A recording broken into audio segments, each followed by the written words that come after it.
going to see how to use a fill emitter within the RealFlow plugin for cinema.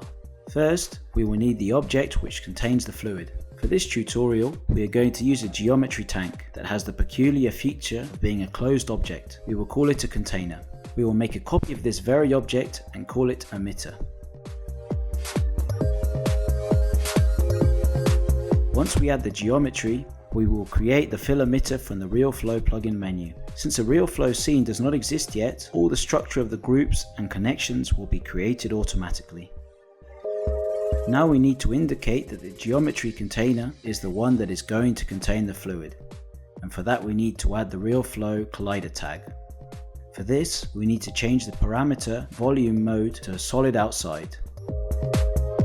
This indicates that the exterior of the geometry will be solid, and there will be no particles outside it. Finally, we drag the geometry emitter to the body parameter of the emitter and we create gravity. Before simulating, we change the number of frames. When simulating, we see how the particles are contained within the geometry which define as the container.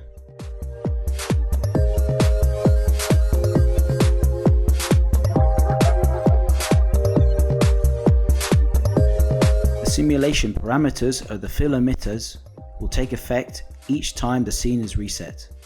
So, for example, if we increase the resolution of the fluid and return to simulate, we will obtain more particles from the first frame of the simulation. The same will happen with any simulation parameter of the fluid which directly affects the behavior of the simulation, like the type of solver used.